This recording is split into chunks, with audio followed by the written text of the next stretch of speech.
colleagues, welcome to this meeting of the Planning Committee. Can I first of all take apologies for absence? Councillor Barrett, apologies for absence. Can I take...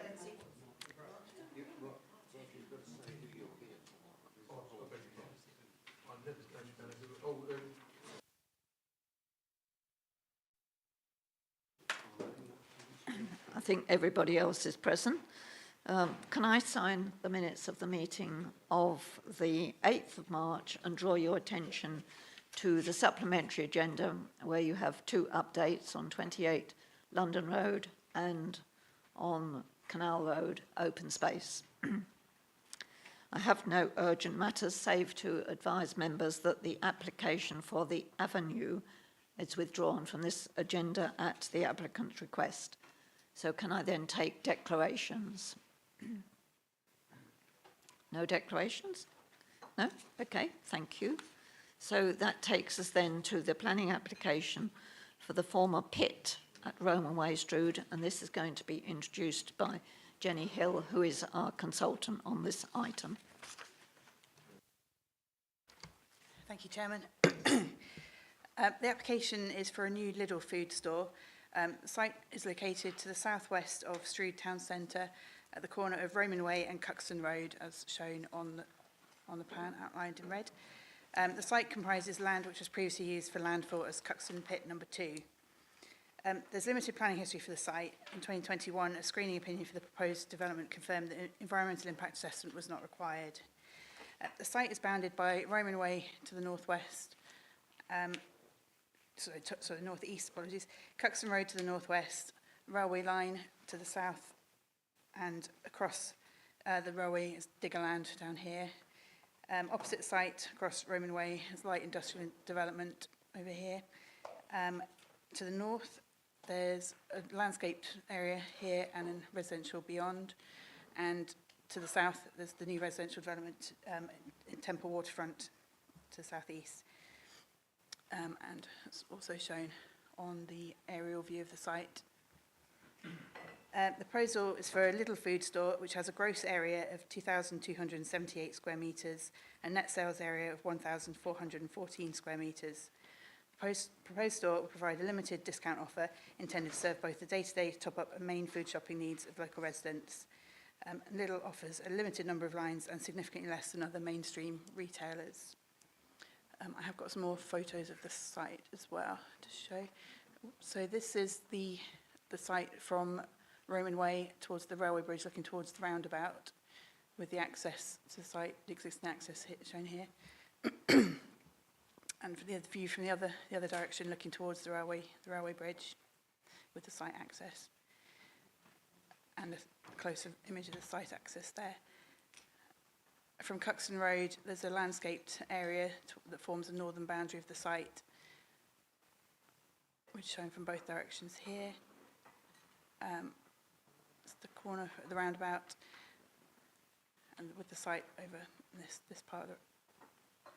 So this is the plan showing the proposed store.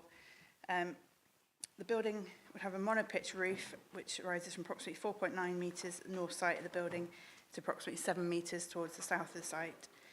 The front of the building is single-storey flat roof projection over the entrance here, and a trolley storage area. As shown on the elevations, the northeast elevation, which faces Roman Way, incorporates a full-height glazing which wraps around to the southeast, and the customer entrance lobby. The elevations are white cladding walls, grey rendered plinth beneath, and silver cladding on the roof. The application also includes a number of design features to increase the sustainability of the store. The vehicle access to the site and the pedestrian access to the site is from Roman Way. The access will be via the existing access, which will be upgraded, and a new egress closer to the roundabout is to be constructed. In order to address some initial concerns that were raised by highways, the applicant has agreed to the provision of measures to reduce the speed of vehicles coming from the south across the railway bridge, which include anti-skid surfacing and a new vehicle-activated sign to alert drivers about their speed, which we secured via a Section 278 agreement. In terms of traffic generation, The applicant's junction modelling demonstrates development would not create any significant delays or result in an impact that would be deemed severe. The application proposes 117 car parking spaces, which includes 6 disabled parking spaces and 9 parent and child spaces. Initially, 2 EV charging spaces were included, and during the course of considering application, the applicant has agreed to increase this to 4 EV charging spaces initially, with a further 8 to be provided in the future. 10 cycle parking spaces are also proposed, and the proposed level of parking is appropriate for the development. The pedestrian access will also be improved to the site through improvements to the footways along Roman Way. The site is located within an area of local landscape importance, which extends to include Diggerland to the south of the railway and areas to the southwest across the M2. There's the existing landscape bank along the site boundary to Cuxton Road, which is shown on this drawing, and that's to be retained. And the applicant has submitted detailed soft landscaping proposals and information on hard landscaping and the tree pit details proposed. Before the development is started, the applicant will also be required by condition to produce additional sections and details that show that the embankment can be retained and used for future landscaping. In terms of the principle of retail use in this location, the site is an outer centre location in retail planning policy terms, and as such, retail policy tests in the MPPF need to be addressed. The applicant has undertaken a sequential test assessment to consider whether there are sites within or on the edge of Strood and Rochester town centres that would be sequentially preferable that could accommodate the proposed development. This area of search was considered to be appropriate for the application proposal, and the sequential assessment is considered to be robust and is set out in detail in the officer's report. This concludes there are no sequentially preferable sites that are either suitable or available to accommodate the proposed development. Therefore, the application passes the sequential test. In terms of retail impact, the size of the proposed store falls below the threshold for impact assessments within the MPPF of 2,500 square metres gross. Policy R13 of the local plan does not set a local threshold for impact assessments, and in the absence of a local threshold, officers' views that the MPPF threshold should apply. Policy R13 is not fully consistent with the MPPF, and only limited weight can be afforded to the policy. Notwithstanding this, the officer's report sets out a high-level assessment of the development against the requirements of Policy R13 and concludes the proposal is in general accordance with the policy. Officer's view is therefore that an impact assessment is not required, and this is consistent with the approach that was taken in relation to previous applications within Medway, including the Lidl at Gillingham. The proposed development is therefore considered to comply with retail policy in terms of retail impact. Other key issues in considering the acceptability of the proposed development relate to contamination, given the previous landfill use of the site, and ecology. The applicant has had extensive engagement with the Environment Agency to overcome their initial objections, and the details of the correspondence and technical information provided is set out in some detail within the report. The Environment Agency has formally confirmed they have no objection to proposed development, subject to the imposition of a number of conditions which will require further information at detailed planning stage, particularly in relation to monitoring and contingency. The information that's been provided by the applicant will ensure the proposed development will not pose an unacceptable risk to groundwater by mobilising contamination within the landfill. And in terms of landfill gas, the Council's Environmental Protection Officer has advised any further gas or contamination issues can also be dealt with through conditions. In terms of ecology, an area of open mosaic habitat has been identified on the site, and suitable mitigation is required for its loss. The Council's preference was for this to be translocated to a nearby site, and both the applicant and officers engaged in an exercise to try and locate a suitable location for its translocation. While it was initially thought this could be incorporated at Temple Marsh, this has now been discounted as an option. And as an alternative, it's been agreed that the applicant can make a payment as mitigation for the loss of the open mosaic habitat on site. The amount of contribution of $28,620 has been agreed based on the estimated cost of recreating an equivalent area elsewhere, plus monitoring and reporting costs.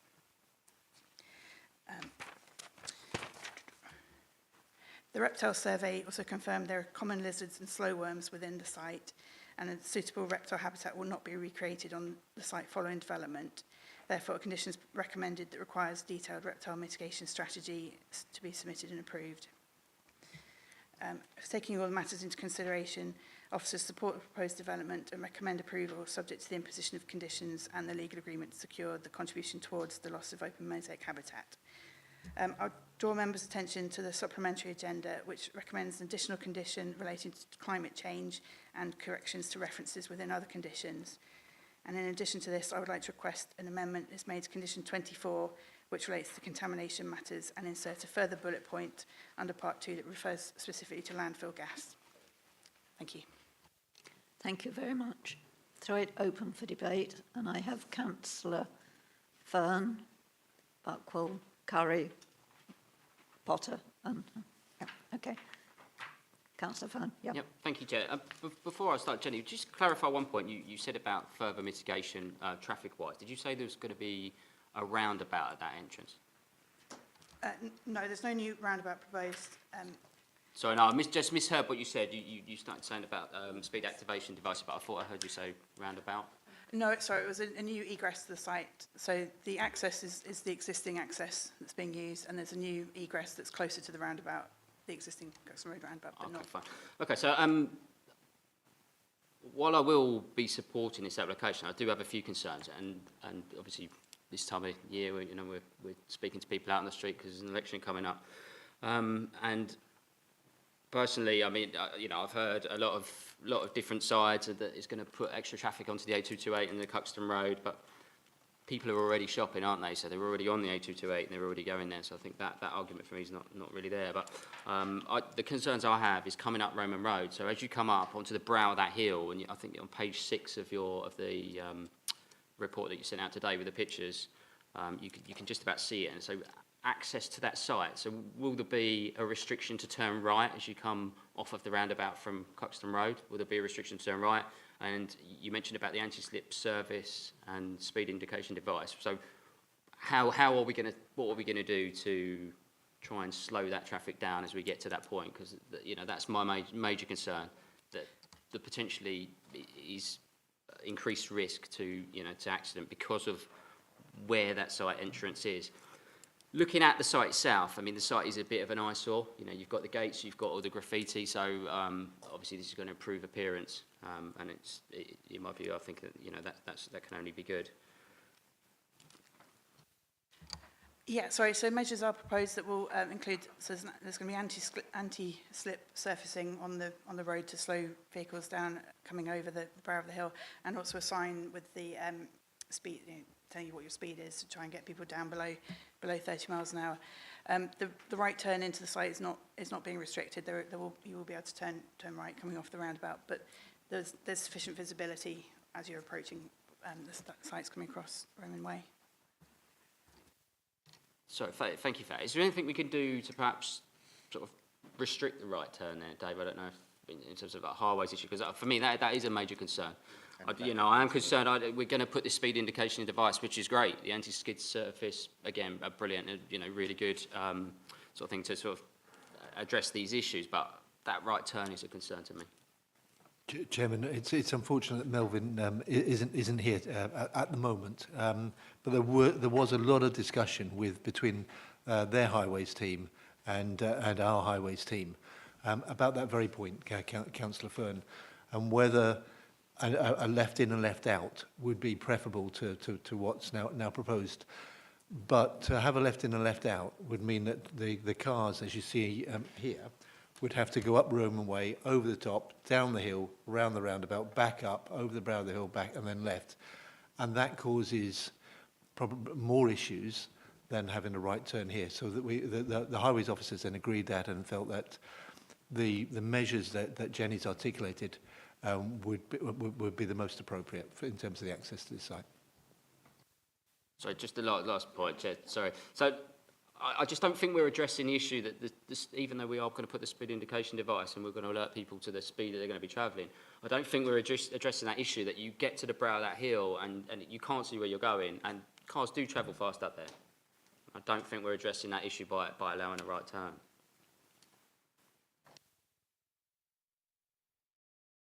Councillor Buckwell, and then I have Councillor Curry.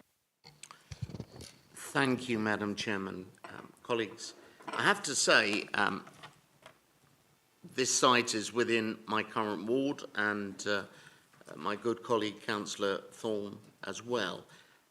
In the 4 years that's nearly coming, this term coming to a close, there's no subject on which I've had more representations from people in the ward than this, which is interesting because we are here to look at the planning grounds which may favour or may cast against this application. I'm very grateful to Jenny for the very clear way in which she made the presentation. I go to Morrison's a lot in Strood, and it might be thought that if we were looking at a new Morrison's application, if that building didn't exist, that we'd be worried about traffic because of the hours that these modern supermarkets these days open for. Well, frankly, in my opinion, as a user of Morrison's, Morrison's and its traffic causes no problems whatsoever, and it is accessed also from a roundabout on the junction of Knight Road and Priory Road. I think these days that the traffic flow to and from supermarkets that have lengthy opening periods, 6 if not 7 days a week, is not such an issue. I think it finds its own levels. And let's not forget that for some people who will use this establishment, if it goes ahead, they might normally now be travelling further into Strood to go to Morrison's or any of the other supermarket outlets because they're from Cuxton, Halling, and even from over the border in Tunbridge and Malling, in Walden, Burham or Snodland. So for some people, the retail journey might actually be shorter if they choose to use Lidl. Now, I mentioned one or two sort of aspects relating to the economics of all of this because, of course, and perhaps we shouldn't be surprised, but a major competitor, Aldi, have, of course, put in some objections. To my mind, we favour competition generally as a local authority, and we must consider these matters on planning grounds anyway. But certainly, from what I've heard, the people of Strood would in principle very much welcome this alternative location for one standard shopping. I appreciate the point Councillor Fern makes, and it's a good point. But again, I'm not so troubled by the traffic issues. I don't think they are going to be potentially such a problem as some may fear.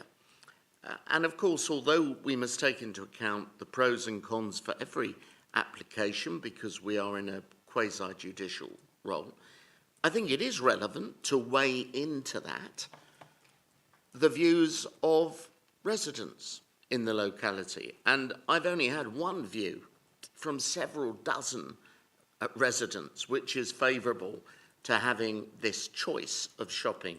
You come down from the area which is now Strood South, you turn left and you go to Morrison's, or you'll be able to turn right and go over to the new Lidl. So I do give weight, some weight, to the views of residents as well. So for those reasons in the round, and of course I'm not speaking as a ward councillor, but for those reasons in the round and on balance, noting the supplementary guidance and the revision to conditions 4 and 5 and the addition of condition 36, in the round, all considered, Madam Chairman, I should be supporting this application. Thank you. Thank you. Councillor Curry. Thank you, Chair, and thank you very much for the report and the presentation. I've got a few points I'd like. In principle, I think this is a good development to go ahead, but I have a number of issues that I'd just like to flag up, if I may. On the plus side, the sequential testing that was done has been extremely valuable, particularly in relation to our thoughts around 20-minute communities. This store would serve those nearby housing estates really well, to the point where actually it's walkable distance, really, for many people. So that's a real positive element. I am a little bit disappointed. I think it's page 52 deals with the sustainable transport. There is no idea of buses aren't mentioned at all. And I think that there should be a bus stop at this store. And I think it would be nice, even if there was some sort of shuttle bus for elderly or disabled people from the nearby estates, to be able to get to the store without having to get in a car. So I think there's some more thought needed around sustainable transport to and from the location, which would be nice to see. And if I've missed that, then apologies, but I don't think I saw it within there. So that's one of my first points. My other point perhaps is more substantial, if you like. We've often talked at this committee about what we call gateway buildings, if you like. And I know it may not feel like that, but actually this is a gateway into Strood. This is one of the first places you get to coming off the M2. And also, it's part of it. It's also partially visible from the river, which is another gateway aspect. I would love to see, rather than, no disrespect to Lidl, but their stores are very utilitarian, and they are quite box-like, in effect. I would love to see something of a better design for this particular little store. If we could possibly have the architects have a look at it, or the urban designers, and say, well, actually, either you hide it behind trees so it's completely invisible, or we have a better looking place, because this is people arriving at Strood from the M2. We've talked about gateways in other parts of Medway a lot at this committee. It'd be nice to see that principle applying here. So there is that aspect, and in particular on the landscaping, which I think is dealt with on page 47. This is right on the edge of the AOMB, and in the Medway gap, the trees and the species should reflect that. So I'm just sort of emphasising that point in terms of maybe talking even to the AOMB unit and asking their advice on what should be planted for the landscaping around this site as well. So there is that point there. And then also in relation to sort of biodiversity net gain, if it is local native species, that would be good. You mentioned in your presentation about reptiles and protected species. I just wonder, has there been any invertebrate surveys done of any sort on the site as well? Because I would be very surprised if there weren't protected invertebrates here as well, bearing in mind its location so close to the AOMB and such like. So that would be nice to see perhaps a bit more ecological work there. And then moving on to the issue around the fact that it's over an old, it's a brownfield site, it's over an old rubbish tip. A lot of work has been done on these tips, and they are all very questionable about what's been put in them over the last 50 years before they were closed down. There was mention of potential petroleum issues around it and stuff like that. So although the Environment Agency appears satisfied with the work that's been done, it would be good to have some sort of monitoring program in place and making sure that there was nothing leaking out of there 5 years from now or even 10 years from now. And I think that's key because of the river being so close. So it would be nice to see some mention of what is the long-term monitoring of that tip being a part of this. I don't think those are any reasons for refusal, and I will be supporting this, but I would like those issues to be looked at if that's possible. Thank you, Chair. Thank you, Councillor Curry. Councillor Potter. Yes, thank you, Chair. I welcome this application. I think it's a good use of the land, and I think it will be popular and well used by people in the local area and beyond. I have two queries.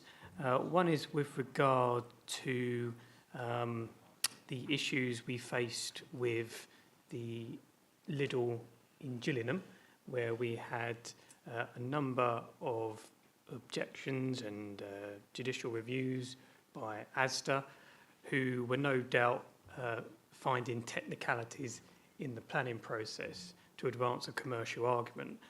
But nonetheless, I think there were lessons to be learnt from that to ensure that we've dotted the I's, crossed the T's, and we don't see a repeat of that, hopefully. I'm not saying that we'll see the same with this case. I know we've got an objection there from Aldi. And my second point is picking up on what Councillor Fern was saying with regard to this right turn into the site. Have our highways guys done substantive work around the potential for queuing and looked into that in detail? Because if you, when a movie kicks out at the cinema, you get a train of cars coming out. And I could see an issue because there's no box to go into to turn right. So only one car there turning right obviously then causes a queue. If it can't turn right for a little period of time because of a train of cars coming out from the retail park, or leisure park, whatever you call it, then you've got that potential for queuing back onto the roundabout. And once it queues onto the roundabout, you've then got a scenario where that issue gets amplified. So really just looking for that assurance that detailed work has been done around that potential queuing issue. Thank you.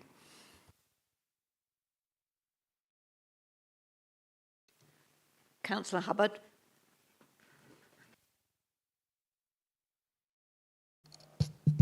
Thank you. Thank you for the presentation. It's been a long time coming. I've been asking Mr. Harris for ages. When is it coming? When is it coming?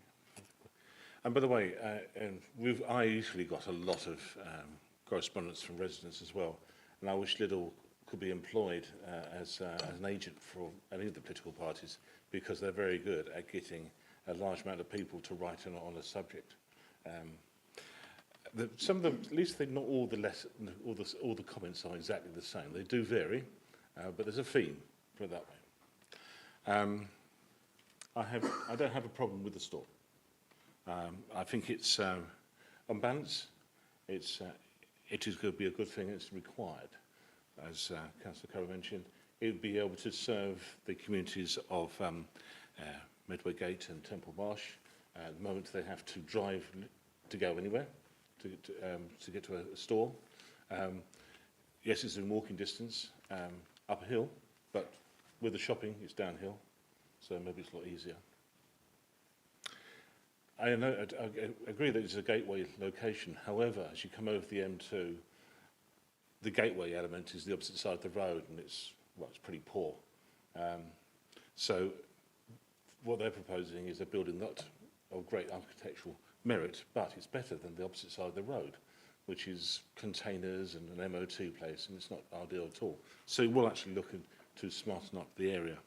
But equally, I do have concerns about the highways, because you come up from Temple Marsh, you're coming up the hill, and then you come over a brow, and then you're right on top of that entrance.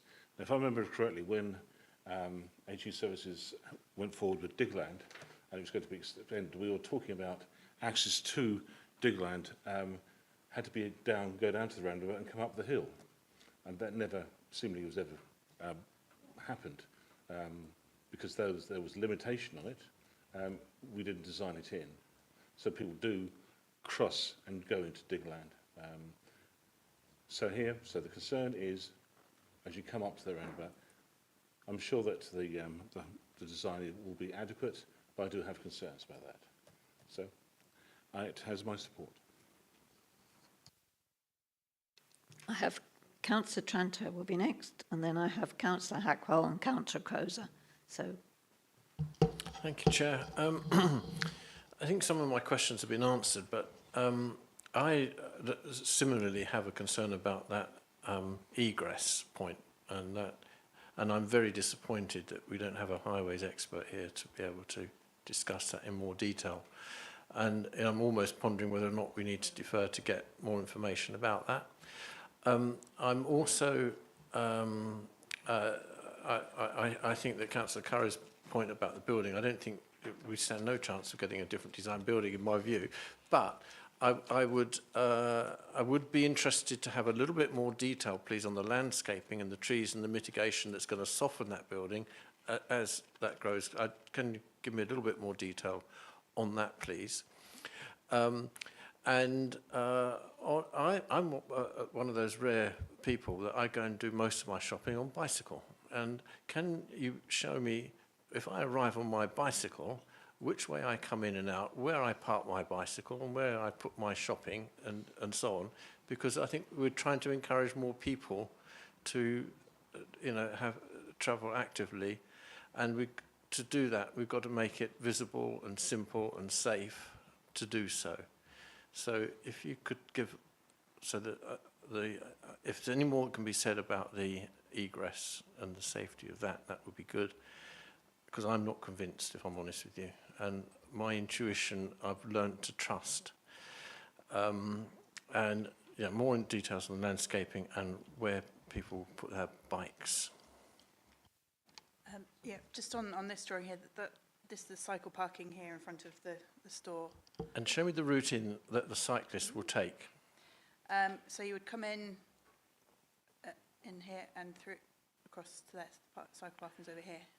And the main entrance and exit to the store, the store itself? This corner here. Okay, okay. Thank you very much. Yeah, thank you for explaining that. Okay. And the landscaping, I'm not convinced on the landscaping. Can we not get more trees in that site? Yeah, this is the landscaping proposals that have been submitted, which are very detailed, but we have got a condition that's asking for further details about this. But there is a landscape management plan and this landscape proposal that has been submitted, and there is a lot of information on it. Obviously, appreciate you can't see it on the screen, but there is a condition that requires extra information as well on this to be submitted. Yeah, I'm not convinced. I'm not happy. I'd like to know more personally. I think it is an important site, and I think we've really got to try and push the boundaries as much as possible in terms of getting developers to, to soften these places. Anyway, I'm going to listen to the other points first. Thank you. Councillor Hackwell. Thank you, Chair. Firstly, I think it's probably very good use of the land that's there at the moment. I think there will be a lot of local people using it, and as has already been said, it could stop a lot of traffic actually driving into Strood if you've got a choice out there. A couple of things, if I may. A lot has been said about turning right. Is it possible to put a yellow box junction on just outside that entrance, so that if cars are queuing out the cinema, they can't park there, so the flow could go right into the car park? I think that would probably be a must. Secondly, I'm very disappointed there's less than 2% electrical vehicle charging. Now, I do appreciate at the moment people don't charge their vehicles very much while they go shopping, because most electric car owners have off-road parking at the moment, because that's the sort of typical people that are buying electric cars that they can charge at home, so they don't charge at the supermarket. But in the future, when those cars go to the second owner or even the third owner, some of those people will not have any way to charge their vehicle outside their house. So I think we should take every opportunity we do with developers for facilities such as these to push them to put more and more electric vehicle charging, not necessarily for this year or for next year, but 5 or 6 years down the road, when more and more people will have electric cars and won't be able to charge them at home. We have an opportunity in negotiation with the planning to have a lot more than less than 2% electric vehicle charging. So I'd like to see if we could negotiate some more charging points. Thank you. I just said that the condition does allow it will be 12 spaces in the future, so it will be 10%. There's going to be 4 now, and then it's going to build up to 12 in the future. There's this condition that asks for a strategy to deal with that. Yeah, originally it was 2 proposed, but they've agreed to 4. Chairman, I think Councillor Hackwell makes a good point about EV charging, and quite rightly says that we should be looking to increase that number, and we 100% agree with that. And condition 16, as Jenny says, secures an initial 4, but then within 3 years increasing to 12. So that's we get 12%, 10%. So totally agree with you, Councillor Hackwell. Sorry, Chairman, if I could come in on the yellow boxes. Apologies, the highways officer, as he must be caught in traffic. But I think my reaction is that a yellow box would be useful there. And we can impose an additional condition to secure that. Councillor Croser. Thank you, Chair. I think I'm right in saying that that's Medway Gate to the northwest and Temple Marsh to the southeast. Cuxton Road only has one footway on the southeast side, I believe, and it runs into the round the corner and then into the site. So people that are walking from Medway Gate would need to go down past presumably that is a footpath there, down past the roundabout, cross over the road on the north of the northeast of the roundabout, back across the road and then up, and then cross the busy road again into the site. Is there no provision for a pedestrian access for those people in Medway Gate to access the site? It would seem it would seem sense to, as we're trying to encourage people onto push bikes and on foot, that you can certainly walk to the site from Temple Marsh, but you can't really walk to the site from Medway Gate without crossing that very busy Cuxton Road, and just called Cuxton Road, isn't it? Yeah. Thank you. Is there provision for a safe crossing of the road? Is my answer, my question. Chairman, can I borrow the mouse a bit, Jenny? Sorry.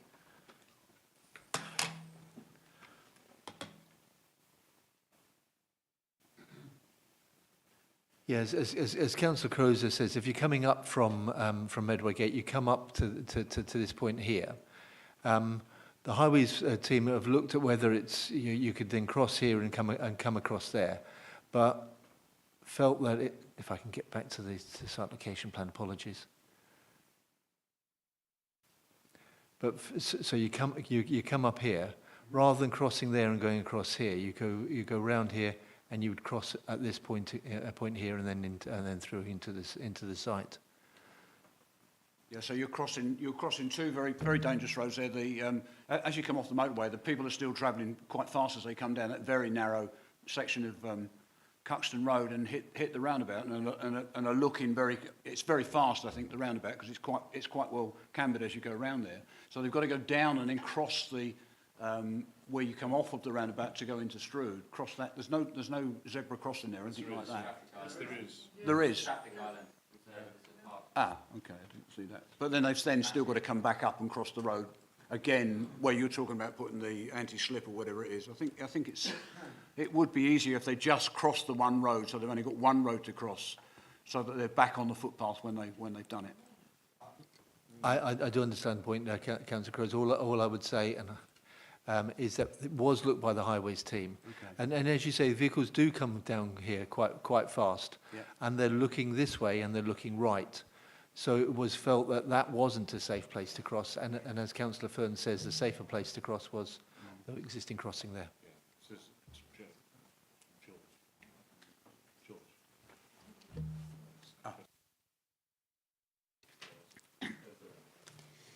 So thank you, colleagues. Several years ago, pre-COVID, we sat in this room and had a presentation when Lidl decided that they wanted to talk about their long-term thoughts for Medway. And what they actually said on that evening was they didn't want one store or two stores. They actually wanted several stores in Medway over the course of time. What I have noticed about them is that I think they don't actually seek to attract people to come by car. They are looking more at where they locate, where there is a walking population around them. I pass the Gillingham one every single day, and strangely enough, the highway system is not unlike this because they sit just opposite the road that feeds into the tunnel. But I see far more people actually walking to that business than I actually see going by car. So I think they try to develop an ethos of building where there is a population and looking to make themselves available in various locations. So I don't think that the problems that some people have perceived will necessarily be there. I think that this could reduce traffic because, as Councillor Buckwell said, there are people who come down into Strood who won't necessarily need to do so in future.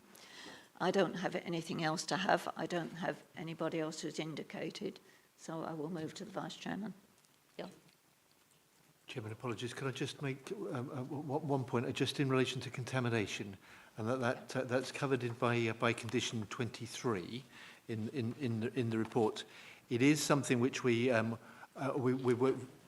liaise very closely with the Environment Agency on Chairman, and particularly in relation to Diggerland. We get monthly reports on that for the reasons that Councillor Curry has said. And condition 23 builds in the monitoring that Councillor Curry quite rightly advises is important. Thank you, Chairman. Thank you. Thank you, Madam Chairman. Members, I move in relation to agenda item 5, site at Roman Way, Strood, approval to Liddell's application, subject to the terms of a Section 106 agreement under the 1990 Act, and subject to conditions. At the moment, they are, as amended, numbers 1 to 36, with 4 and 5 specifically amended. 36 is the additional condition. However, I noted Mr. Harris making reference to the ability of committee to add a condition with respect to a potential yellow box. That would be a condition 37. If members are in agreement, I would suggest that that be settled utilising the protocol of spokespersons, but that we do include a yellow box condition in principle, and that becomes condition 37. So, Madam Chairman, colleagues, if I may cheekily add a plea that the post box should not be lost in the entrance here. It's the only post box in the area, and maybe Liddell would agree, like Morrison's did, to have a post box on their site. It's a dangerous place to stop for the post at the moment, but we don't want to lose that box altogether. There's no alternative for Medway Gate or for Temple Waterfront. But that said, it can't be a condition, I know, Madam Chairman. Colleagues, so I move approval subject to 106 and what will be 37 conditions. So moved. Is that seconded? Thank you, Councillor Thorne. Those in favour?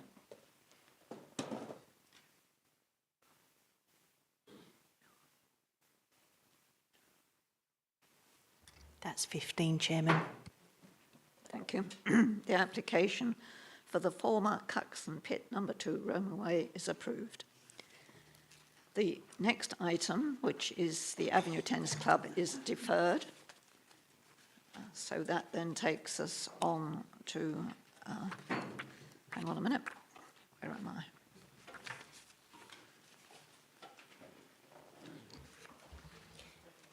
This application relates to Halling Primary School in Halling. Yeah. Welcome, Amanda. Thank you. The application relates to the construction of a detached nursery building. The building would be single-storey and would have a maximum of 36 pupils. This is an image from outside. This is where the location would be, on the grassed area. You can see through the trees here and here, and again through there. Currently, there are 39 parking spaces on the site. The proposal seeks to increase this to 45 spaces, of which 3 will be dedicated drop-off spaces for the nursery. They're shown in blue on the plan. The additional spaces will be added to the end of this aisle here. This is the aerial image of the site. This is where the nursery will be. Drop-off spaces in there, additional parking to be added on the end. The design of the building is considered to complement the existing school and would not look out of keeping. Its use as a nursery is wholly in keeping with the current use of the site. Due to the location of the proposed building with a single-storey design, it's considered there'll be no new issues in terms of the effects on neighbour amenity. The parking stress survey revealed that during peak periods, 7 on-site parking spaces are available, with only 32 of the 39 spaces occupied. This, together with the additional 6 spaces that will be provided, is considered to be acceptable for this size of nursery. On balance, the application is considered to be acceptable with regard to its use, impact on residential amenity and highways, and is recommended for approval as set out, and with regard to the additional condition on the supplementary agenda that relates to securing the parking. Thank you. Colleagues? Councillor Fern, Councillor Curry. Yep, thank you, Chair. Do we know what the opening times are going to be, or the operating times? It's in here. It is in there, okay. Because I do, we do have issues in Howlsmere Close with the school. There's a lot of parking issues around the school times, as you'd expect, and as there is throughout of Medway. And it is a concern to a number of my residents, because this school is located in my ward. It is a concern because you get a lot of antisocial parking. The school was expanded in recent years, so it's two-form entry. And in turn, you've got a lot more traffic movements, as you'd expect to sort of go along with this. And in recent times, the gates have been locked during drop-off and pick-up time.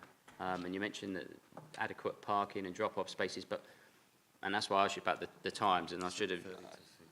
Yeah, so that would be my concern, that the gates are not open during those times, so that drop-off is not actually available. The times for the nursery are set at 7:30 until 6 o'clock, and it was actually felt by highways that due to the increased length of a nursery day compared to a school day, that most people would be dropping off earlier, potentially picking up later, and with the dedicated drop-off spaces, that they felt that it wouldn't increase the parking concerns in the area. I do appreciate we've had a lot of concerns from members of the public. There is also sustainable transport plan that the school currently have, but we are looking to secure that by condition for the nursery as well, to try and encourage people to travel by other means.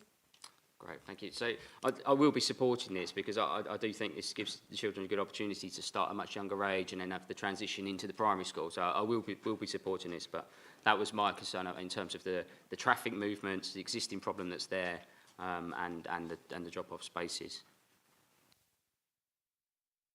Councillor Curry. Yeah, thank you, Chair. Quite happy with the proposal in principle. My only concern is about page 95, 94, 95, where it talks about climate change and sustainability. There's no indication as to how the building is going to be heated or cooled. Bearing in mind this is a nursery, this is probably quite an essential element of it. And I would think that it should be a ground source heat pump approach or something like that. It's not clear in the report what the process is there, but certainly with the 40-degree heat last summer and proposals that's coming forward again in future years, cooling with air conditioning is key, but also then heating in the winter, and how that's provided. It could be a zero carbon opportunity. So I just wondered if there was any more information on that. Thank you, Chair.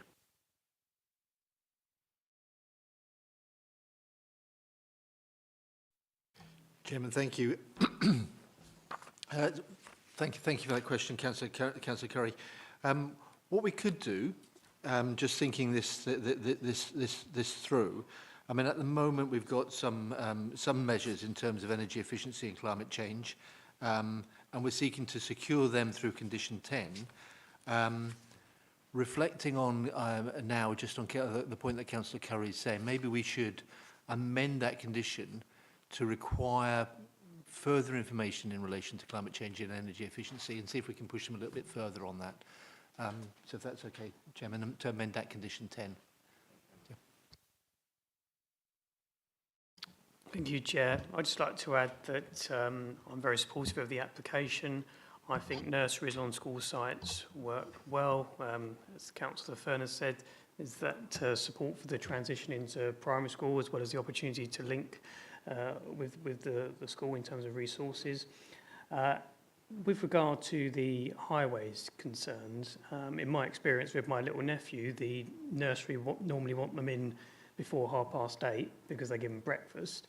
They have their lunch and they have an afternoon snack, which means they don't normally want them picked up before 3 o'clock. So there will be parents that have to come earlier in the day for whatever reason to drop the children off or pick the children up. But I would have thought that most children would be coming in earlier and leaving later than the main school. Thank you. I don't have anybody else who's indicated, so I'll move to the Vice Chairman. Thank you, Madam Chairman. Thank you to Amanda for her presentation. I move the recommendation, agenda item 7, Halling Primary School. Can I just say for the record, for myself and Councillor Thorne, we're both members of the Parish Council.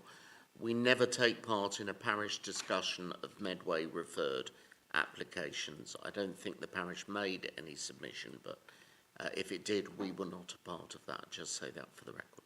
So, members, I move approval subject to conditions 1 to 11, noting that with respect to condition 10, there is to be a rewording in relation to the climate matters, and may I suggest that that rewording, again, as in the previous decision, should be referred to the spokespersons to settle that. So on that basis, if Amanda is happy with that suggestion.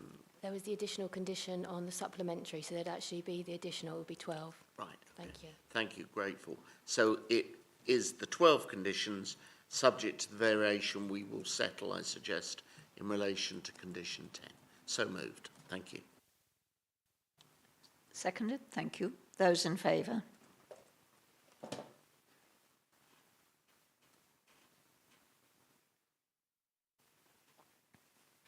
That's 15, Chairman. The application for Halling Primary School is approved. That then takes us to land at Town Road, Cliffe, which I think is you, Mr Harris. Chairman, indeed it is. Thank you very much. Members will know this site very well. It's got an extensive planning history. It's currently being built out for residential development by Redrow. This is the application site here. So you can see, even in this aerial photograph, you can see the work that's been started on site. This application, though, relates to a pond which was shown on the approved landscaping scheme within this area just here. So you can see proposed access or the approved access into the site coming through this play area in here and a pond proposed in there. It was purely proposed from a landscape perspective. It has no other benefit in terms of sustainable urban drainage. That was provided by the pond up here and the series of swales that run through there. What has happened since is that we have agreed with the applicants and Southern Water a drainage system which, as you can see, passes under where the pond would be. And what Southern Water have said to us is that it's not acceptable to have that pond above the drainage or within the easement area.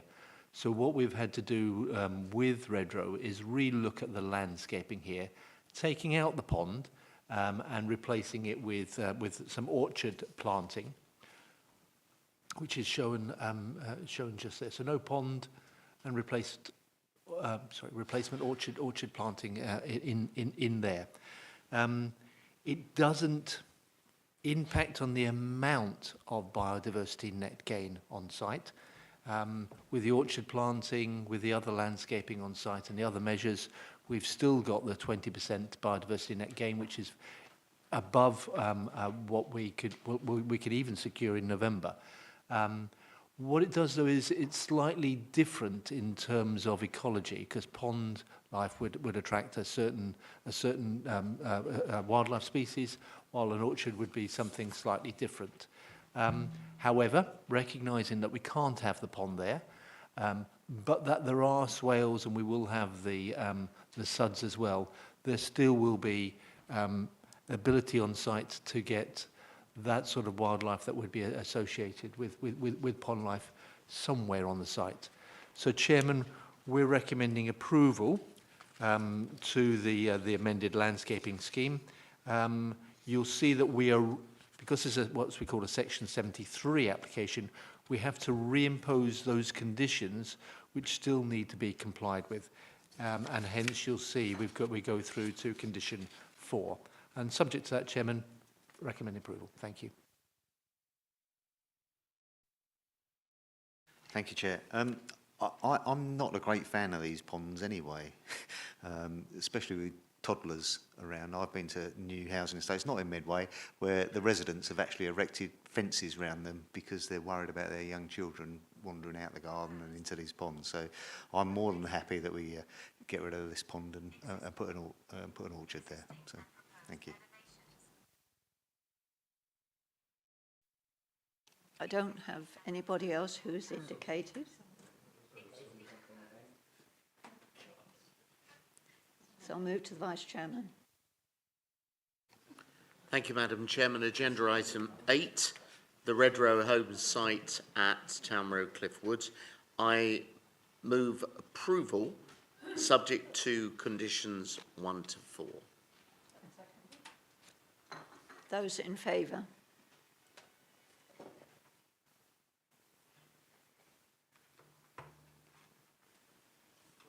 That's 15, Chairman.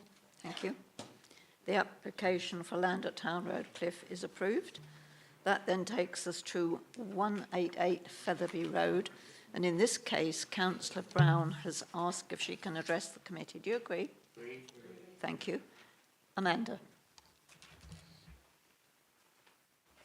This application seeks planning permission for the change of use of a single dwelling house to a children's care home. The house is a semi-detached property located in Twiddle, outlined there in red. As you can see from the elevations, no external alterations are proposed. And likewise, no internal alterations are proposed. This is an image. The house is that one there. The care home would contain a maximum of 2 children between the age of 9 and 17 and a maximum of 2 members of staff, depending on the needs of those children. The National Planning Policy Framework supports strong, vibrant and healthy communities through ensuring that a sufficient number and range of homes can be provided to meet the needs of current and future generations. There is a need to provide this type of housing within Medway. While the property is suitable for use by a single household, under this application it would only be in use for up to 2 children and 2 staff, and as such it is considered the change of use would not create a negative impact on the surrounding neighbours in terms of noise and disturbance or the need for parking. I refer members to the supplementary agenda and the location risk assessment that's been handed in since. This has been seen by the Head of Children's Services and they raise no objection to the change of use. Accordingly, the application is recommended for approval as set out in the report and with regard to the supplementary agenda. Thank you. Councillor Brown. Thank you, Chair. Thank you, Committee, for allowing me to speak as Ward Councillor. Residents have approached me about this application, and I'm actually hoping that the committee might defer it. There has been claims in the application by PCS, whom, by the way, we can't find very much about as a company, but you might find out that they were previously PCP Net Care Support Limited. As far as we know, PCS have headquarters in Thamesmead, which is grand. So the problem I have with this application is that I think it needs a little bit further investigation. The neighbours are concerned that the provision will be suitable for children. The ratio of staff to children does suggest that these are very high needs children that will be placed here. The age range is quite acceptable, obviously, but without some conditions, and neighbours are talking about 24/7 fully staffed, not waking nights and not shared among other locations, because if what it looks like is they're very high needs children, then they won't be well served if they only have part-time staff with them. And the other thing that is of concern, not alone what was noted by senior officers within Children's Department, that they had some reservations, and I think it's just about the matter of detail in some of the risk assessment. It's a bit out of date. Some of the it's a bit general as well. So what I would really appreciate is if the committee could consider having a deferment so that we can have a little bit more questions pointedly answered. Thank you. Thank you. Councillor Prenter.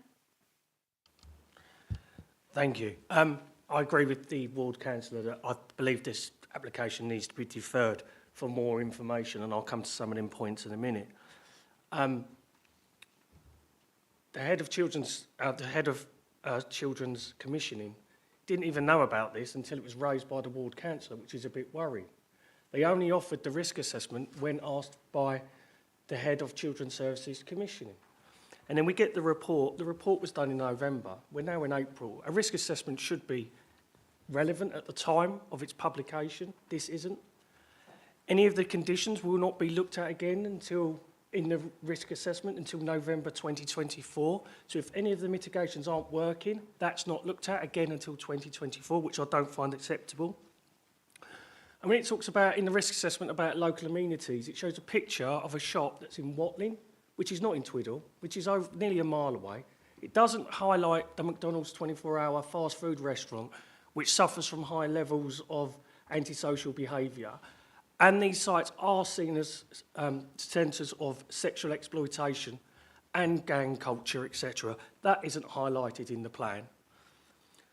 Also, it says in there isn't any evidence of gang culture, however, there is crime.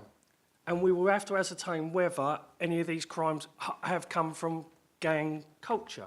So they're saying there's no gang culture, but then saying there is crimes that could be associated with gang culture. That, again, is not any mitigation for it, again, in their risk assessment. Also, the detail on the plan, it says there will be a PCO to support this and residents. The PCO named in the report, because the report is out of date, the risk assessment, has now left employment of Kent Police, and Twiddle does not have a designated PCSO as we speak. So you can't mitigate against neighbours' fears of this establishment if the risk assessment is out of date. So on them points, I agree with the ward councillor. We need a deferral so that we can get more detail and we can have this establishment put in with our approval where we can mitigate any of the issues. Thank you. Councillor MacDonald.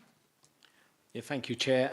I think it's just following on really from the good points of the ward councillor. I'm glad that they're asking for a deferral and not going against the application. I think I've said many times on this committee over the years, we do need these properties, we do need this sort of accommodation. We send our children out to other areas, and obviously these children are coming in from other areas to this property. However, when you look at the detail, when you try and go on the website, it doesn't load. So when you try and do background information about the company, which I like to do, especially with this, it's suspended, the website. You can't get on there. So for me, just looking at some of the background, making sure it's okay, and I did find some information. They've changed company from 18, 19, 20 and 21, so it changes, which could be normal, and that's not a planning condition. From a perspective of trying to find out a bit more information and making sure, we're all corporate parents here, making sure that the care that they're going to provide is a good care and it is the right place to put someone. And actually, when you're going to put children there, to make sure it's backed up with support from the area. You know, when you've got children's services, one didn't know it was coming, two didn't know the company, and even, a comment from children's services was that they were sceptical about the realism based on the proposal, but they didn't go against it, but they were still sceptical. That makes you worry a little bit from a young person's perspective. And for me, it is about the young person. It isn't about the area. It isn't about where to have a place with support. It's about making sure that when they do arrive in Medway, we as corporate parents are giving them a good facility and making sure we're looking after them. That's the key thing for me. So a deferral would be a good thing for us to be able to just get that little bit more information if possible. I have Councillor Potter, then Councillor Croser, and then Councillor Tranter.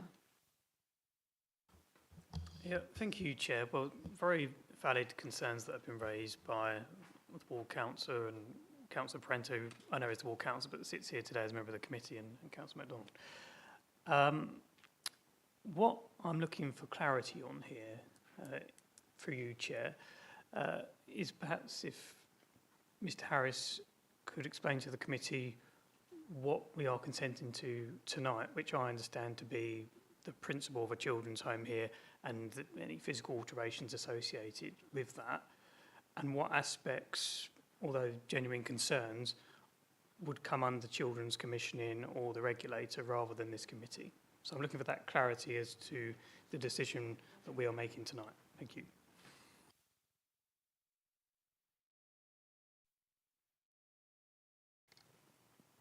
Chairman, it's a very good question. It's a question I put to Children's Services in terms of if we grant planning permission, sorry, not we, if members grant planning permission tonight, what other consents are required? The response I've got from Children's Services are from October all supported accommodation providers that intend to house young people under 21 will have to register with Ofsted. They can't at the moment, but should be a clear stipulation. So that was the response I got from Children's Services.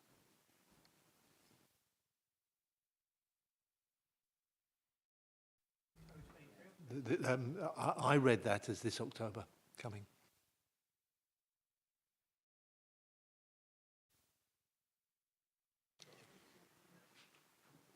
Councillor Croser. Thank you, Chair. I would go along with the suggestion of a deferral. We sat on the 9th of March in the Overview and Scrutiny Committee of, I think it was Health and Adult Social Care, listening to a report by Andrew Radley, or Radley, something like that. He's the independent chair of the Kent and Medway Safeguarding Adult Board, and he was warning Medway, and I've written warning with an exclamation mark and written big next to it, of gangs posing as carers within Medway. I don't know whether that is to do with children, because I know there's a separate overview and scrutiny for that, but certainly that message that I wrote here leads me to believe that it would be a good idea to defer for the whoever would want to get that extra. And the fact that you've already done a risk assessment that's 6 months out of date. So I would support the deferral. Thank you, Chair. Councillor Tranter. Thank you, Chair. Yeah, I'm thinking along similar lines to Councillor Potter here, I think. And I neither agree nor disagree with the concerns that have been raised by colleagues, because there's no one in this room that doesn't care passionately about the welfare of children in Medway. Of course, that goes without saying. But I really do feel, we've been in this place before as a planning committee, we're generally looking at the style or the use of a building and what it's licensed for and what it's allowed to happen there. We're not generally vetting the people that are going to be residing there. Or are we? Because it never crossed my mind to check up on the operators for this, because presumably if we agreed to change the use of this building, any qualified operator can go in. So us spending time querying whether or not we like this particular operator or not is a waste of this committee's time. We're not qualified to do that, and that's not what we're being asked to do. So again, my discomfort is not with anybody's questions in this room, but exactly what we are agreeing to or not agreeing to in this committee, and whether we have the information available for that. To my simple mind, I mean, this is a family use for a building, albeit a special family with a special care and support within that, and it would seem to me on the face of it to be an appropriate use. But I really, again, because we've been in this place before, I just would really like greater clarity on exactly what this committee is in agreement or agreeing to, and what we can change or not change. And for the other concerns that don't come under this committee, who does look at that and how is that covered by others probably in a better position than us to judge whether these are good people or bad people or whatever running the establishment. I hope that's clear, but I think we all care passionately, but I want to know what we're agreeing to tonight.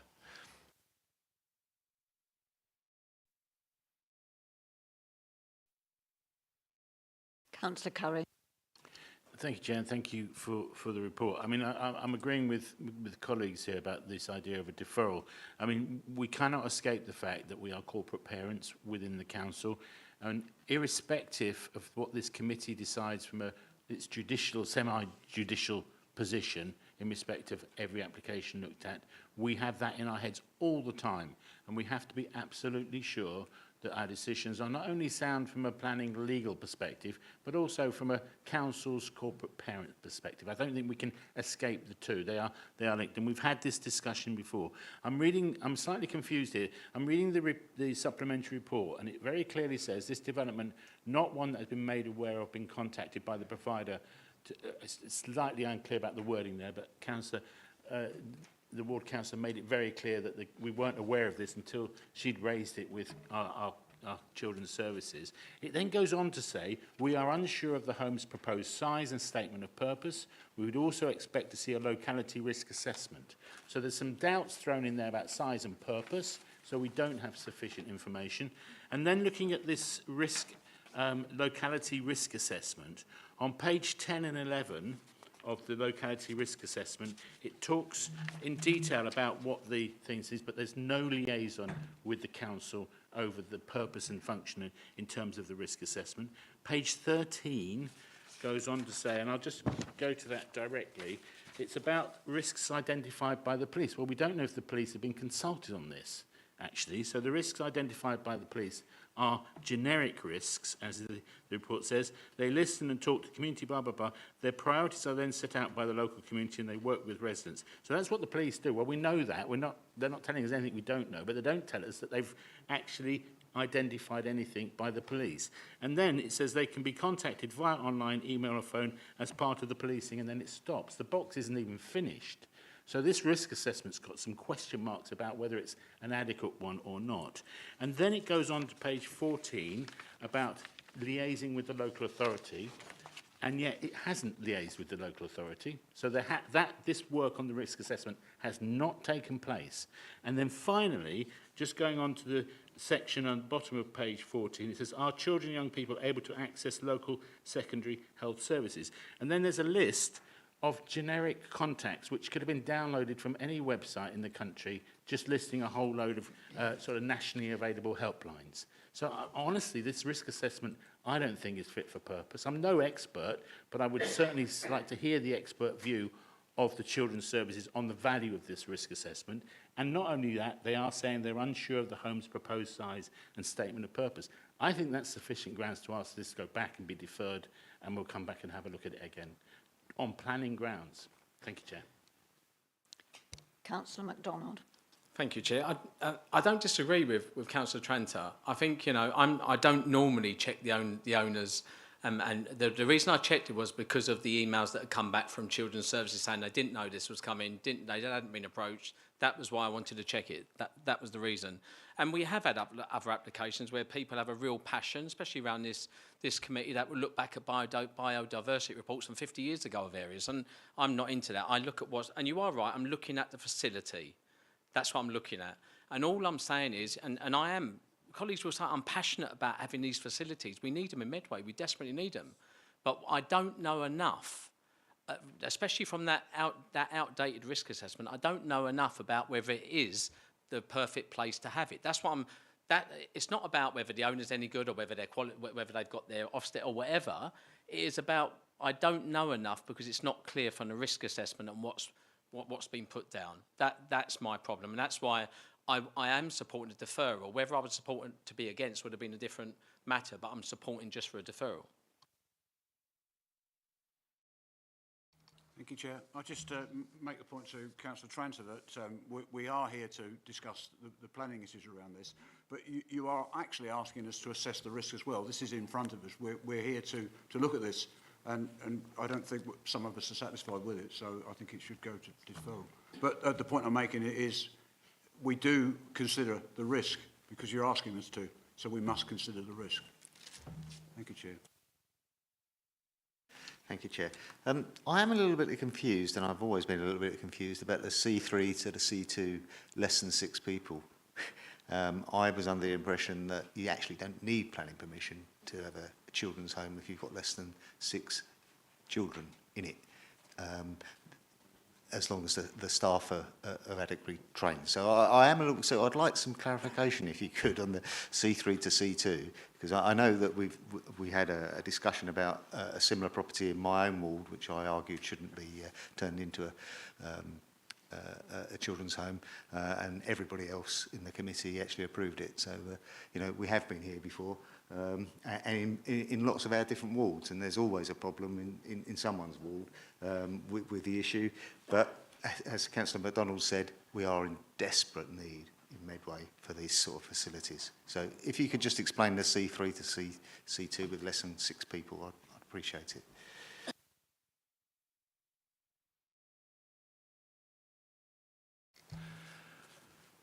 Chairman, I understand everything that's said and all the sensitivities around this. Councillor Tranter is right in terms of if you grant planning permission for this, for these people, they might not open it. It could be a completely different person opens it the following week, or it could be sold and someone else take it over. Having said that, I do understand all the sensitivities that members are raising. In relation to your question, Councillor Ackwell, it does vary from case to case depending on the level of care. So you could have up to 6 people living as one family where the carers live in as effectively as part of that family. But if it's where they've got carers coming in on a 24-hour shift pattern and there's a higher level of care, then it takes it from a C3 into a C2, which requires planning permission. So it varies from case to case.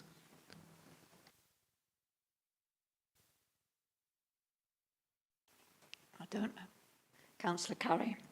Thank you, Chair. Just to clarify your point then, if we're looking at it from the level of care, then we have to take that into consideration as a planning consideration.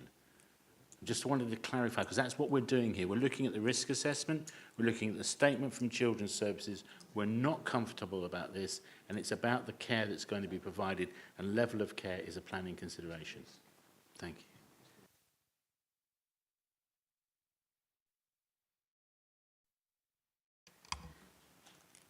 Well, when deciding what's a material consideration, it's very wide and very broad. It's got to be relating to a reason whether you would grant or refuse a planning permission.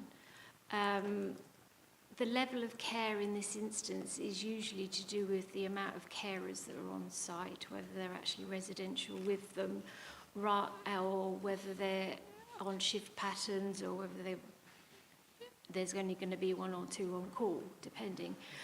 In this case, I don't think that assessing the risk assessment as such, in such detail, is something for the planning committee to consider, because we're not, as been raised by members, we're not actually qualified to assess whether a risk assessment addresses everything that the children need. That's something for other departments of the council.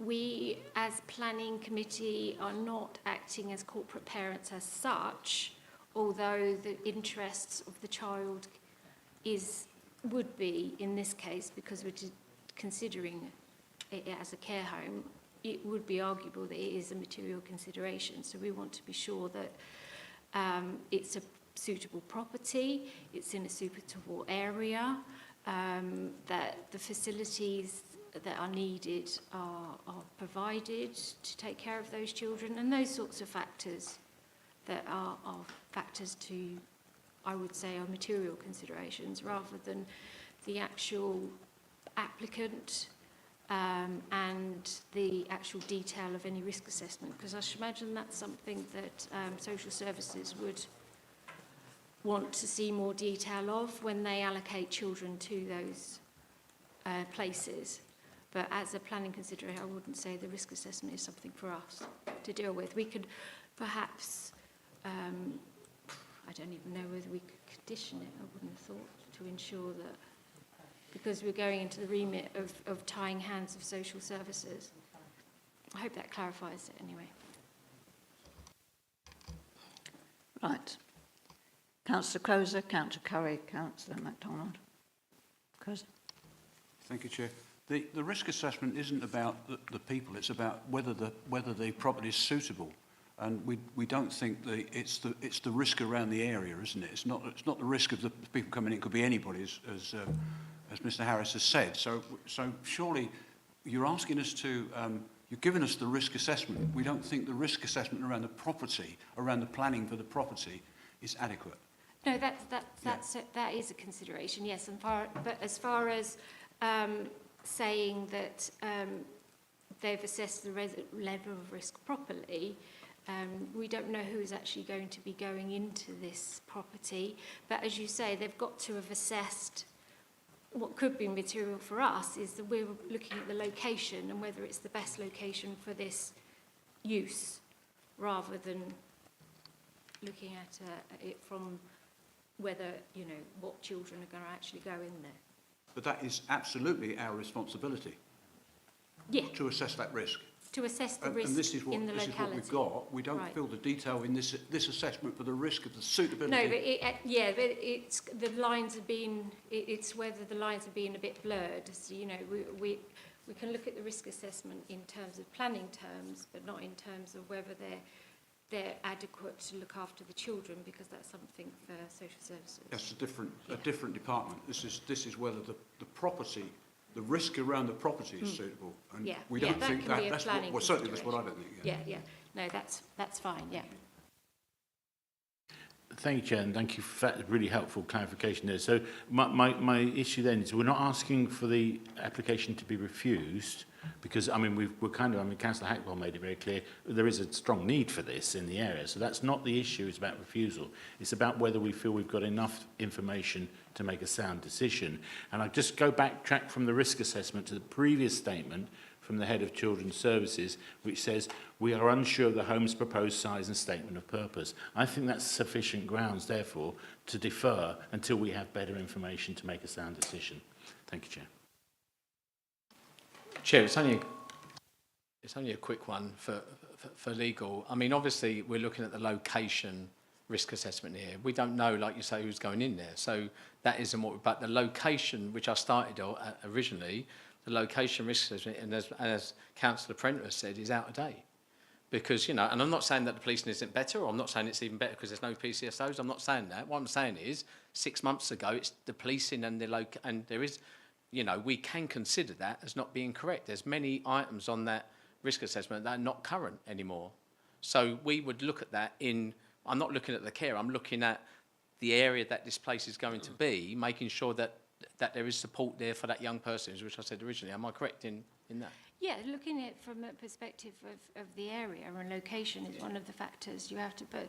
Things like, yes, it's out of date in some areas, but in other areas of the risk assessment, it's not our remit. In, like, you know, it's stating that there's a PSCO in there. I mean, that is a matter for others rather than us to, you know, you can't say because of the policing's changed, that would be for safeguarding to look at in the sense that when you're looking at location, you're not also looking at the we don't usually go into details about the level of community involvement or the police in those sorts of senses, as long as it's a safe environment.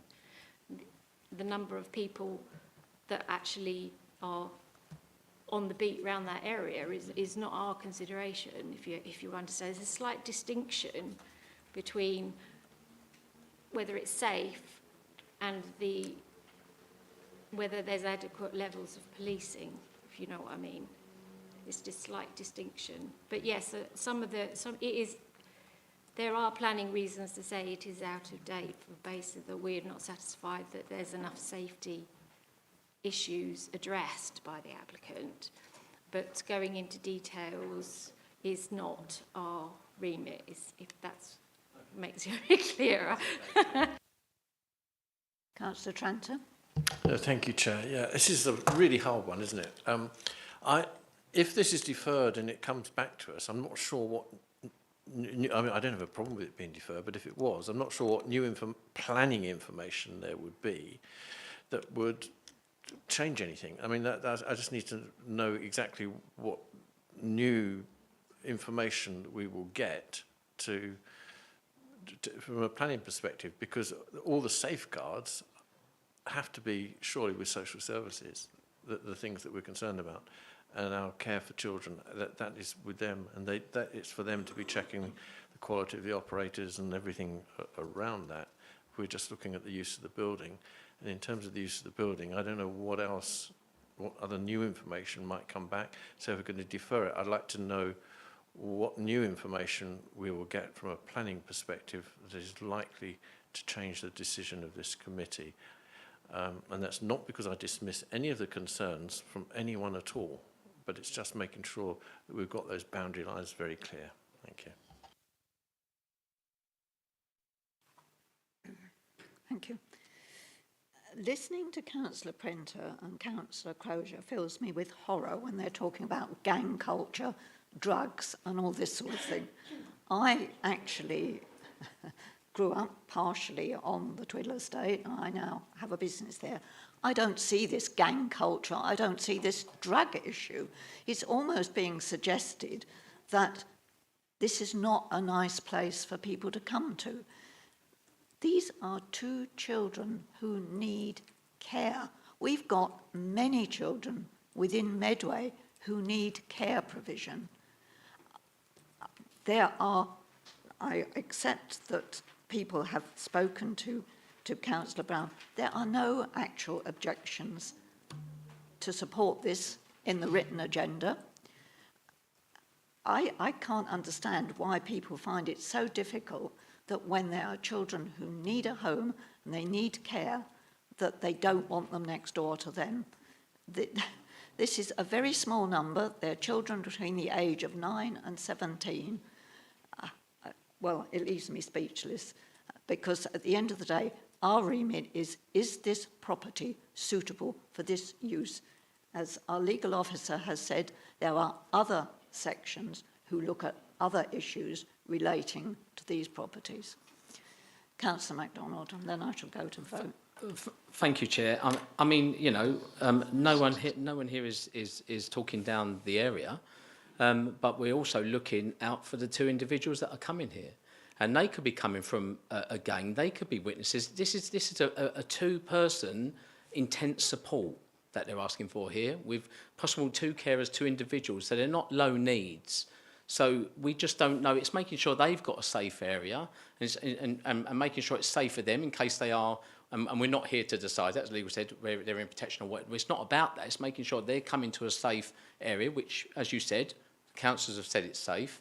But we don't know who's coming, and we've got to make sure that they are protected all the way through. It's not scaremongering that Twiddle is a bad place, because it isn't. But it's just making sure, with all the guidance, all the different bits of paper we've received, if we didn't need it, then maybe we shouldn't, you know, we've been lucky. We've had a lot of stuff come through from Children's Service, everything. I think what Councillor Tranter is saying is that it'd be good to have that guidance so we don't get us in the future. But all we're asking for is a quick review of the risk assessment to make sure that we're satisfied. We're not asking to go against having proper care for these individuals. We're not asking. I certainly wouldn't be supporting them not having care and them not having a place to live in Medway. I believe we should be doing that. You've just said that because there are 2 carers there, there must be high need.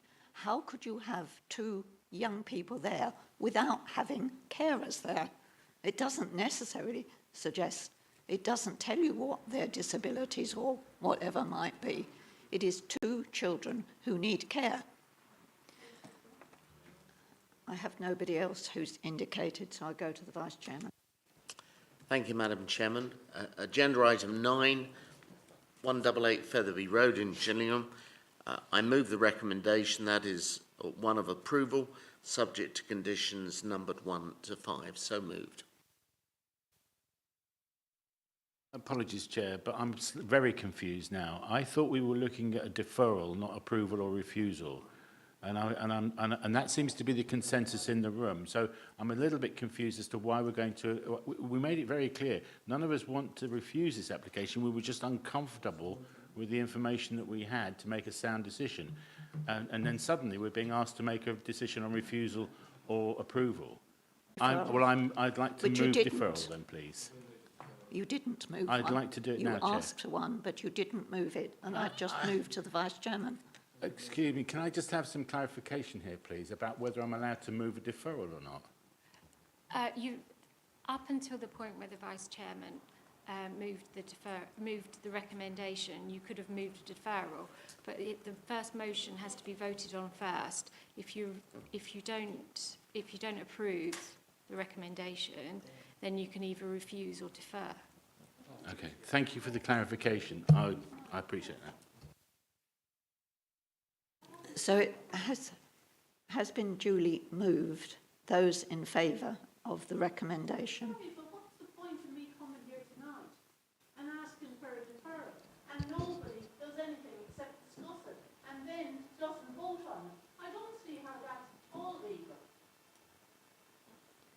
Those in favour?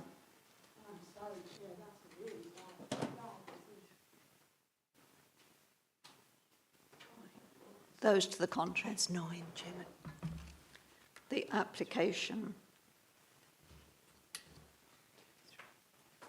That's 6, Chairman. the application for 188 Featherby Road is approved. Excuse me, Chair, can I have a point of clarification, please? Point of clarification, please. Yes.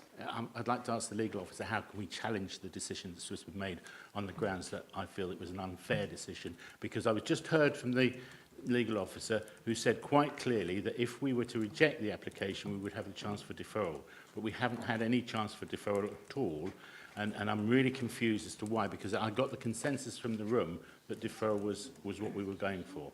And now I'm very confused, and it appears there may have been a political vote on this. It was not. So I am very confused about this, and I would like to know how I can appeal that decision. I think that you're quite wrong to accuse that of being a political vote. Members vote on their own consciences, not on political lines. And as far as I was concerned, you had every opportunity, whilst it was being discussed, to actually have moved a deferral. You did not do so, Councillor, and therefore I moved to the Vice Chairman, who responded by moving it. You then sought advice, and the legal officer had said to you that at any point up until that time, you could have moved a deferral, but you hadn't done so. Therefore, I take vote. I think that's a bit unfair because there was you made no request to move a deferral, despite the fact the word deferral had been used many times. Councillor Curry, you have been on this council for 4 years now, and you know exactly how this committee works. Yes. If somebody moves something before I go to the Vice Chairman, I have to take that motion first. You did not do so. And with I all have due not respect, done anything incorrectly. with all due respect to your position as chair, you've been chairing this for a lot longer than I've been on the committee, and you know the room and you can feel Yes. the mood of the committee. Yes, and you didn't demonstrate that in this case. I'll seek the advice. Have I erred in the rules? As far as I'm aware, you haven't erred in the rules. The motion wasn't put forward before a further motion, a replacement motion was tabled. You have to take a vote on the motion that's before you. If that fails, then you have an opportunity to put another motion. Because a motion wasn't made before, then that motion has to be taken first. And it was voted to move that motion. I made a request for a deferral, and nobody said you can't make that request. You discussed my request, but you didn't say you were ruling it out. You didn't say you were ruling it in. I just want to know what was my position here tonight. I made a statement as a ward councillor with a request. Councillor Brown, you came and spoke as a ward councillor. And then it's opened for debate among the members who are here. And that is the position. Sorry, can I just clarify? As a member, as you are not a member of the committee, you can't actually put forward a motion. You can make your representations and request that the committee consider your application to a deferral, but just as a ward councillor speaker, you can't actually make a motion to the committee. It has to be made by one of the members of the committee, and as one of the members of the committee did not make that motion on your behalf, then the motion is out.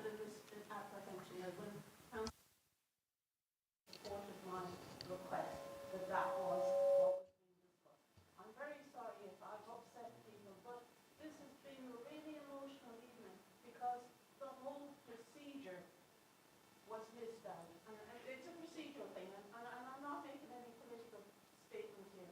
We were asking for this to be deferred on grounds of care, but it's fine. You've done what you've done.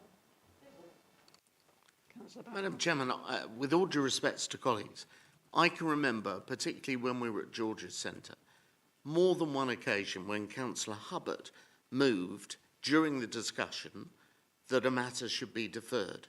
It's standard procedure. And anyone could have said that before I moved what I did. That is the ordinary, normal workings of this committee. And whether members go with the view expressed by a ward member, it may or may not happen that the committee agrees. But I hope he doesn't mind me saying, but I can remember Councillor Hubbard on more than one occasion putting his hand up and saying, I move deferral, before we got to a motion. That was the right way to do it. And I think on those occasions it was seconded and he was successful. That's the proper way to do it. Thank you. Chairman, if it's possible, and I know the sensitivities in the room, and maybe what I'm about to say may calm things down a little bit. Following the application that we had in Grain, members of this committee asked, they required me to make sure that their children's services were consulted on children's homes applications in the future. That we actioned that. When this application came in, we could go ahead from my perspective. And hopefully that's a little bit helpful to members.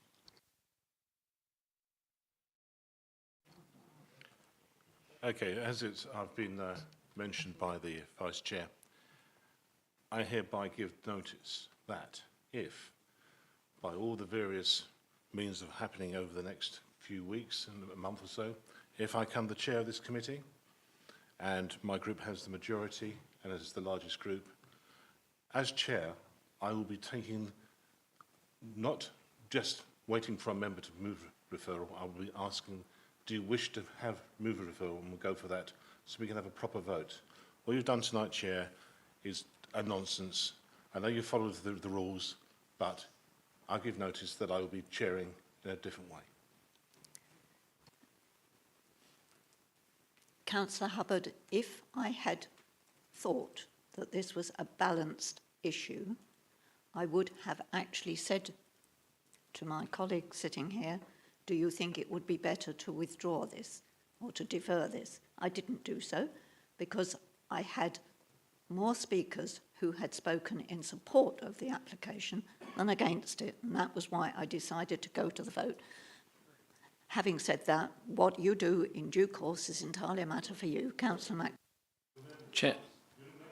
More people have spoken deferral than actually supported it. I'm sorry.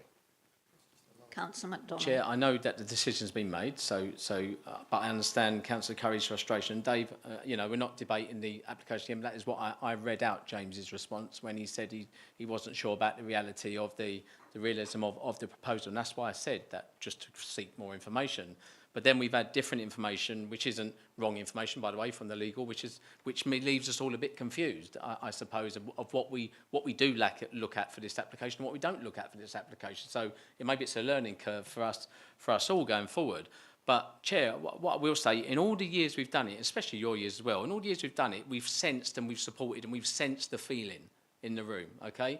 And I suppose that's the difference here, is because there were members the other side as well that weren't totally saying we're not going to defer this, or saying I don't mind either way, but I would like a bit more information. So I suppose it was about just sensing the feeling in the room that there was a deferral. I know it's done, you've done the process, it's fine, but I'm just saying that's the disappointing part, I suppose, when it's, especially for the councillors walked out now, it is a disappointing part when it wasn't going for and against, it was very clear what the decision was going to be, but it was just about getting a bit more information. That's all it was. It wasn't to try and knock this into the long grass because we need these homes. That's all it was. That's my disappointment. It seems to me tonight it got a little bit political, and I hate to say it, but unfortunately it feels that way. It probably isn't, but it feels that way. Moving on. Chatham Maritime Way, Amanda. This application relates to the realignment of a section of road that joins Sector 15 of St Mary's Island to the Bascule Bridge. This Sector 15 in here, Bascule Bridge here, this is the section of road in question. This slide shows the approved layout with the dotted line and the red line for the proposed layout. The application relates to a stretch of road approximately 36 metres in length and 5 metres in width. As you can see from this slide, the road is just moving 4 metres to the east. This slide is an excerpt from the approved 2013 scheme. The yellow box shows the area of the current application and the clear intention to provide this connection. The reason for the alteration to the road layout is due to a number of underground obstructions that have been found. These obstructions are associated with when the Marina was used as a military base, and they're not able to be removed, and as such the road has to be realigned. This is an image showing the dwellings under construction in Sector 15, and then looking the opposite way to the Bascule Bridge. This is the aerial showing the section of the road that will be under consideration. Due to the nature of the scheme, no new issues are raised in terms of design or the impact on residential amenity. The realignment is considered to be minor, and as such, no highway concerns have been raised. The application is recommended for approval with the conditions as set out. Thank you. Any member? Vice Chairman. Thank you, Madam Chairman. Colleagues, agenda item 10, Chatham Maritime Marina. I move approval subject to conditions 1 and 2. So moved. Seconded. Those in favour?